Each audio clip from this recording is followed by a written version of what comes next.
કલોલના રહીશો આરોગ્ય પર જોખમ. કલ્યાણ બેંક પાસે પમ્પિંગ સ્ટેશન સામે ઉગ્ર વિરોધ. નમસ્કાર, આપ જોઈ રહ્યા છો પ્રકોપ ન્યૂઝ. કલોલના પૂર્વ વિસ્તારના રહીશો માટે ગભરાવનારી ખબર. કલોલ શહેરના કલ્યાણ બેંક પાસે નગરપાલિકા પમ્પિંગ સ્ટેશનનું નિર્માણ કરી રહી છે, જે માટે આસપાસના રહીશો દ્વારા ઉગ્ર વિરોધ કરવામાં આવી રહ્યો છે. રહીશોના કહેવા મુજબ આ પમ્પિંગ સ્ટેશન લોકોના આરોગ્ય માટે ઘાતક સાબિત થશે.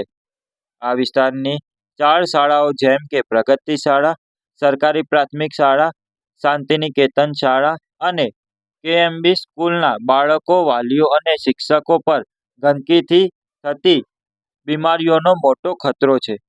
આ પમ્પિંગ સ્ટેશનની ગંદકીથી આખા વિસ્તારના લોકો રોગચાળાની ઝપેટમાં આવી જશે. વરસાદમાં તો પરિસ્થિતિ વધારે ભયજનક બની જશે.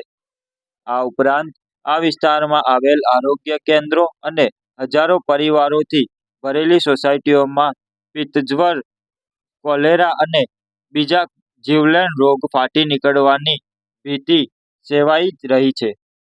374 સ્થાનિક નાગરિકોએ આ પમ્પિંગ સ્ટેશનના વિરોધમાં સહી કરી લેખિત રજૂઆત પણ કરી છે, પરંતુ તંત્ર હજુ આ મુદ્દે મૌન છે. સ્થાનિક મ્યુનિસિપલ કાઉન્સિલર અને પ્રજાના પ્રતિનિધિત્વોએ કલેક્ટર અને નગરપાલિકા તંત્ર સમક્ષ આ કામ તાત્કાલિક બંધ કરવા માટે માંગ ઉઠાવી છે. જો આ પમ્પિંગ સ્ટેશનના કામને અટકાવવામાં નહીં આવે તો લોકો શાંતિપૂર્ણ આંદોલન શરૂ કરવા માટે પણ તૈયાર છે. આ નગરપાલિકાનું પમ્પિંગ સ્ટેશન લોકોના આરોગ્ય સાથે ચેડા કરી રહ્યું છે. જો આ કામ તાત્કાલિક સ્થગિત નહીં થાય તો પ્રજાહિત માટે અમે આંદોલન કરવા મજબૂર થઈશું. હવે જોવું રહ્યું કે તંત્ર આ લોકોને થતી સમસ્યાઓ અને તેમના આરોગ્યના જોખમને ધ્યાને લે છે કે નહીં. વધુ અપડેટ માટે જોડાયેલા રહો પ્રકોપ ન્યૂઝ સાથે. નમસ્કાર. સાથીઓ, અહીંયા કલોલ પૂર્વની અંદર કલ્યાણ બેંક જે બેંક આવેલી છે એની સામે કલ્યાણ બેંકની સામે ખુલ્લી જગ્યા અને મેદાન આવેલું છે.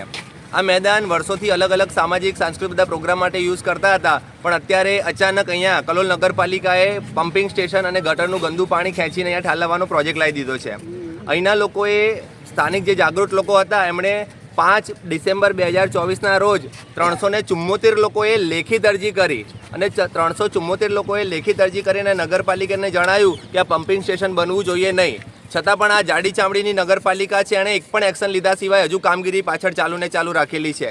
એટલા માટે આ જે પમ્પિંગ સ્ટેશનના માટે આજે અમારે ફરીથી ભેગા થવું પડ્યું છે અને આ પમ્પિંગ સ્ટેશનનો અમે લોકો કલોલની પૂર્વની જનતા એ ઉગ્ર વિરોધ કરીએ છીએ અને અહીંયા પમ્પિંગ સ્ટેશન બનવા સાથે અમારો સખત વિરોધ છે. આખા જે અહીંયા પમ્પિંગ સ્ટેશન બનાવો છો, આજુબાજુમાં 15-20 સોસાયટીઓ આવેલી છે અને ત્યાં અસંખ્ય લોકો અહીંયા રહી રહ્યા છે. બાજુમાં દેસાઈ સમાજ છે, ઠાકોર સમાજ છે, અનુસૂચિત જાતિ, SC ST OBCના લોકો અહીંયા રહે છે અને એ લોકોના ઘરોને તમે લોકો ગટર બનાવવા માંગો છો. અહીંયા જો ચોમાસામાં પાણી ઉભરાઈને લોકોના પગ ઘૂંટણ સુધી આવી જાય છે પાણી. હવે ગટરના ગંદા પાણીમાં તમે લોકોને કોલેરાગ્રસ્ત બનાવવા માંગો છો. એ બાજુમાં પાણીનો સંપ આવેલો છે. હવે એની બાજુમાં અડીને તમે પમ્પિંગ સ્ટેશન બનાવશો તો એ ગટરનું ગંદુ પાણી અને સંપનું પાણી ભેગું થશે ને કોલેરા ફરી ફાટી નીકળશે. આની પહેલાં પણ મેં કોલેરા વખતે 3 અરજીઓ આપી તેને ધ્યાન નહોતું લીધું અને જેના કારણે કોલેરા ફાટી નીકળ્યો હતો. આજે ફરીથી અમે લોકો આજે અહીંયા જાણ કરી રહ્યા છીએ કે તમારા કારણે આવનારા સમયમાં અહીંયા કોલેરા ફાટી નીકળે, ગંદકી ફાટી નીકળે એમ છે. તો અહીંયા તાત્કાલિક ધોરણે પમ્પિંગ સ્ટેશનનું કામ બંધ કરે. અમે નથી ઈચ્છતા, અમે અનુસૂચિત જાતિ આયોગમાં જવા નથી માંગતા, અમે લોકો ક્યાંય હાઈકોર્ટમાં સ્ટે લેવા નથી માંગતા. અમે તમને નમ્ર વિનંતી કરીએ છીએ કે આ પમ્પિંગનું કામ ખતમ કરો અને જો બંધ નથી કરતા તો આવનારા સમયમાં ઉગ્રમાં ઉગ્ર આંદોલન છેડવામાં આવશે. ધરણા કરવા પડે, રેલી કરવી પડે, પ્રદર્શન કરવા પડે, ઉપવાસ કરવા પડે. જે થશે એ પૂર્વની જનતા કરીશું અને ઉપર સુધી અમે લોકો આ જે આંદોલન છે એને લઈ જઈશું અને આ પમ્પિંગ સ્ટેશનનું કામ અમે રોકવા માંગીએ છીએ. બધાનો ખૂબ ખૂબ આભાર. અને જે સુતેલો સમાજ છે એને હજુ કહું કે આ પમ્પિંગ સ્ટેશનની તમને આડઅસર થાય પહેલાં જાગો અને આ પમ્પિંગ સ્ટેશનને રોકવા માટે મદદ કરો.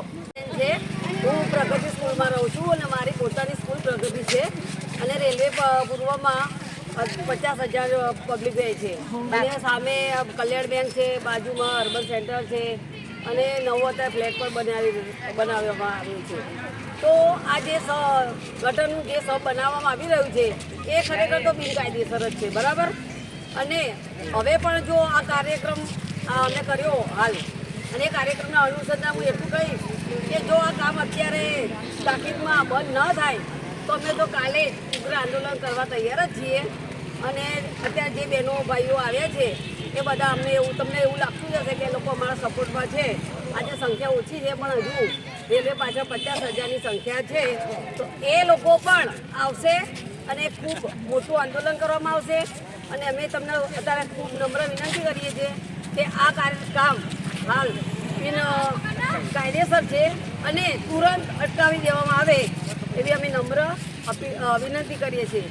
કલોલ રેલવે પૂર્વના વિભાગમાં જે આ ગંદા પાણીનું વોટર પમ્પિંગ જે સ્ટેશન બનાવી રહ્યા છે એ સરાસર ખોટું જ છે અને અમારા જે રેલવે પાસેની જે પ્રજા છે એને હાનિકારક છે. બાજુમાં પાણીનો શ્રમ આવેલો છે, આરોગ્ય કેન્દ્ર આવેલું છે, બાજુમાં આંગણવાડી આવેલી છે. હવે દર વર્ષે કોલેરાના લીધે 2 થી 4 લોકો તો મૃત્યુ પામે જ છે અને એમાં વધારો કરતો આ પમ્પિંગ સ્ટેશન બની રહ્યું છે એ ખૂબ જ ઘાતક છે. એનો અમે રેલવે પૂર્વના લોકો વિરોધ કરીએ છીએ અને આ અહીંયા ના બને એવી અમારા કલોલ રેલવે પૂર્વ વિભાગના લોકોની રિક્વેસ્ટ છે. અને જો પરાણે પણ બનાવશે તો અમે રેલવે પૂર્વના તમામ સોસાયટીના લોકો ઉગ્ર આંદોલન કરીશું અને અહીંયા કોઈ પણ ભોગે અમે અહીંયા પમ્પિંગ સ્ટેશન નહીં બનવા દઈએ એવી અમે કલોલ પૂર્વના લોકો વિનંતી કરીએ છીએ અને વિનંતી કરવા નહીં માનો તો અમે ઉગ્ર આંદોલન કરીશું.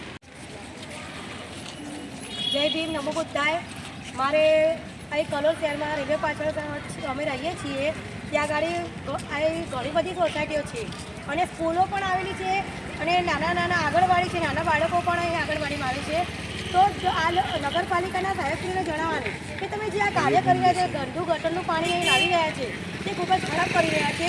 અમને ભવિષ્યમાં મૂંઝવણમાં અથવા બીમારી અમે રોગચાળો હમણાં જ ફાટી નીકળ્યો હતો કોલેરાનો, તો ઘણી બધી મુશ્કેલીનો સામનો કરી રહ્યા હતા. તો પ્લીઝ રિક્વેસ્ટ છે કે તમે આ જે કરી રહ્યા છો તો કેન્સલ કરો.